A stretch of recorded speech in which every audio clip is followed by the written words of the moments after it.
Hi guys, आपका स्वागत है रेशनल इंग्लिश क्लासेस में। प्यारे बच्चों, आज हम लोग पढ़ेंगे मॉडल वर्ब विल का प्रयोग के बारे में। विल का प्रयोग कहां, कैसे और कब किया जाता है, इसके बारे में पढ़ेंगे हम लोग। मॉडल वर्ब को जानने के पहले हम लोग पहले ऑक्सिलरी वर्ब के बारे में समझ लेते हैं। वह वर्ब जो मेन वर्ब के साथ मिलकर के tense, mood, voice, negative, interrogative बनाने में सहायता करता है, उसे हम लोग ऑक्सिलरी वर्ब कहते हैं। ऑक्सिलरी वर्ब को हेल्पिंग वर्ब या सपोर्टिंग वर्ब भी कहते हैं। ऑक्सिलरी वर्ब के दो प्रकार होते हैं, प्राइमरी ऑक्सिलरीज और मॉडल ऑक्सिलरीज। प्राइमरी ऑक्सिलरीज तीन है, verb to be, to do, to have. Modal auxiliaries 13 है, जैसे can, could, shall, should, will, would, may, might, must, ought to, used to, dear तथा need।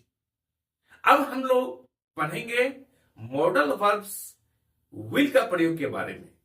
मॉडल वर्ब्स को model auxiliaries कहते हैं या फिर मॉडल्स भी कह सकते हैं। MODALS, models. MODEL नहीं बोलेंगे, MODAL। तो मॉडल वर्ब्स या फिर मॉडल ऑक्सिलरीज या फिर मॉडल्स। आज हम लोग पहला कंसेप्ट पढ़ेंगे विल का प्रयोग के बारे में। विल का प्रयोग कहां, कैसे और कब किया जाता है। चले हम लोग शुरू करते हैं।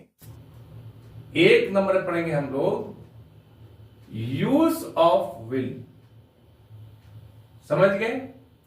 इसको जानने के पहले हम लोग कुछ सेंटेंसेस को लेते हैं जो पिछले साल आया है। जैसे एक नंबर में they dash not help you, dash not help you. ये क्वेश्चन आया है 2015 का साइंस और कॉमर्स में, इंटरमीडिएट का। 2015 का साइंस और कॉमर्स का इंटरमीडिएट में आया है। दूसरा क्वेश्चन लेते हैं हम लोग, आई dash do it, I dash do it. यह क्वेश्चन आया है 2014 का साइंस और कॉमर्स में। 2014 का साइंस और कॉमर्स में। तीसरा सेंटेंस हम लोग लेते हैं, we dash finish this work before we go, we dash finish this work before we go. समझ रहे हैं? ये 2016 का साइंस और कॉमर्स में आया है। यह आया है 2016 का साइंस और कॉमर्स में। अब प्यारे बच्चों, हम लोग कंसेप्ट को समझेंगे कि कहां कैसे विल का प्रयोग किया जाता है। नॉर्मली हम लोग देखते हैं कि फर्स्ट पर्सन सिंगुलर हो चाहे प्लूरल हो, आई और वी के साथ सेल का प्रयोग करते हैं। बाकी सभी सब्जेक्ट्स के साथ विल का प्रयोग करते हैं। लेकिन हम लोगों को बताया जाता है, पढ़ाया जाता है कि जहां पर विशेष परिस्थिति हो, बहुत जरूरी हो, तो आई के साथ हम लोग विल का प्रयोग करेंगे। लेकिन प्यारे बच्चों ध्यान रखिएगा, आजकल प्रायः सेल का प्रयोग समाप्त ही हो गया है। हम लोग बोलते हैं कि जहां जरूरी है वहां हम लोग आई के साथ विल का प्रयोग करेंगे सेल की जगह पर। लेकिन अमेरिका में सब कोई जरूरी में रहता है, बिजी रहता है, इसलिए वो लोग विल का ही प्रयोग करते हैं, सेल का प्रयोग नहीं करते हैं। और ऐसे भी जब भी हम लोग अंग्रेजी बोलेंगे, आई शैल और आई विल का प्रयोग करेंगे, तो इसका शॉर्टेड होगा, जैसे कि आई शैल, तो इसका शॉर्ट होगा आई विल, इसका भी शॉर्ट होगा आई। जब हम लोग स्पोकन में बात करेंगे, आई शैल बोलेंगे या आई विल बोलेंगे, शॉर्ट में हमको बोलना होगा आई। तो ये जब आई बोलेंगे तो इससे ये पता नहीं चलता है कि शैल बोलते हैं या आई विल बोलते हैं। ये पता यही चलता है कि विल का ही प्रयोग करते हैं। इसलिए स्पोकन में 100% ये पता चल गया कि आई के साथ विल का ही प्रयोग होगा। और शॉर्ट में हम लोग पढ़ेंगे I will go to Delhi, I will go to London. समझ गए? अब हम लोग पढ़ेंगे कि विशेषकर विल का प्रयोग कहां होता है, स्पेशल यूज ऑफ विल। हम लोग पढ़ेंगे कुछ कंसेप्ट्स को। चले हम लोग शुरू करते हैं। नंबर 1, विल का प्रयोग कहां किया जाता है? डिटरमिनेशन अर्थात पक्का इरादा को बताने के लिए किया जाता है। जहां पक्का इरादा हो वहां पर हम लोग विल का प्रयोग कर सकते हैं शैल की जगह पर। जैसे I will not surrender before him. Example लेते हैं हम लोग, I will not surrender before him. मैं उसके सामने आत्मसमर्पण नहीं करूंगा। समझ गए? ये फर्म डिटर्मिनेशन को बताता है, पक्का इरादा को बताता है। अब क्या करेंगे हम लोग? दूसरा कंसेप्ट को पढ़ते हैं हम लोग। दूसरा कंसेप्ट क्या है? विल का प्रयोग। विल का प्रयोग फर्स्ट पर्सन के सब्जेक्ट के साथ प्रोमिस यानी वादा या एश्योरेंस आश्वासन को बताने के लिए किया जाता है। जैसे I will help you,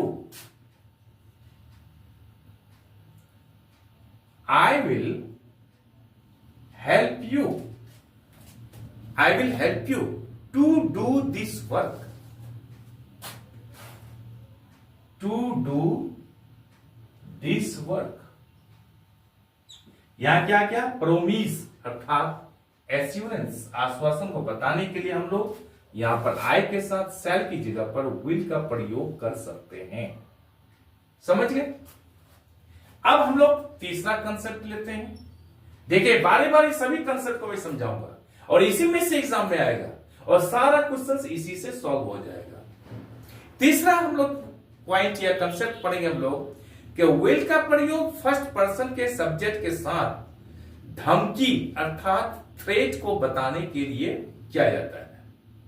first person के सब्जेक्ट के साथ विल का प्रयोग थ्रेट अर्थात धमकी को बताने के लिए किया जाता है। जैसे हम लोग एग्जांपल के द्वारा और समझ लेते हैं। क्या समझ लेते हैं? I will dismiss you, I will dismiss you, मैं तुम्हारी सेवाएं समाप्त कर दूंगा। दूसरा सेंटेंस लेते हैं, I will teach him a lesson, I will teach him a lesson, मैं उसको सबक सिखाऊंगा। ये थ्रेट है, धमकी है। धमकी को बताने के लिए फर्स्ट पर्सन के सब्जेक्ट के साथ विल का प्रयोग करते हैं। अब प्यारे बच्चों हम लोग चौथा कंसेप्ट को समझ लेते हैं। चौथा कंसेप्ट, विल का प्रयोग फर्स्ट पर्सन के सब्जेक्ट के साथ इच्छा अर्थात विलिंगनेस को बताने के लिए किया जाता है। विलिंगनेस इच्छा को प्रकट करने के लिए। जैसे हम लोग बोलते हैं ऑल राइट, ठीक है, ऑल राइट, ठीक है, I will come with you, I will come with you. ये क्या कर रहा है? यहां पर विल का प्रयोग फर्स्ट पर्सन के सब्जेक्ट के साथ इच्छा को प्रकट करने के लिए किया गया है। दूसरा सेंटेंस भी लिख सकते हैं, I will attend the meeting. दूसरा sentence, I will attend the meeting. यहां पर भी इच्छा को प्रकट करने के लिए आई के साथ विल का प्रयोग किया गया है फर्स्ट पर्सन के सब्जेक्ट के साथ। प्यारे बच्चों, आप सारा कंसेप्ट को समझ गए होंगे। अब हम लोग देखते हैं इस सारा क्वेश्चंस को जो 2015 में पूछा गया, 14 में पूछा गया, 16 में पूछा गया साइंस ऑफ कॉमर्स में। दे नॉट हेल्प यू, वे आपका सहायता नहीं करेंगे वे लोग। तो यहां होगा will. I dash do it, यहां पर भी होगा will. We dash finish this work, हम लोग इस काम को फिनिश करेंगे, समाप्त करेंगे। बिफोर वी गो, जाने के पहले। ये देखिए यहां पर भी विल का प्रयोग होगा, शैल का प्रयोग नहीं होगा। आप इसको सॉल्व किए, 1 नंबर मिल गया, इसको सॉल्व किए 1 नंबर मिल गया, इसको सॉल्व किए 1 नंबर मिल गया। इस सारा कंसेप्ट को याद कर लीजिए, सारा क्वेश्चन इससे रिलेटेड जो भी आएगा आप बना लीजिएगा। प्यारे बच्चों, आई एम श्योर ये वीडियो आपको अच्छी लगी होगी। आप चैनल को लाइक और सब्सक्राइब कर दीजिए। इससे मेरा क्या होता है कि हौसला बढ़ता है। और बगल वाले बेल आइकन को दबा दीजिए जिससे कि हर आने वाला वीडियोस का नोटिफिकेशन आपको मिलता है। आपसे विनती है, रिक्वेस्ट है कि आप चैनल को लाइक और सब्सक्राइब कर दीजिए। जो बाकी कंसेप्ट बचा हुआ है कल की क्लास में आपको पढ़ाऊंगा। बाय।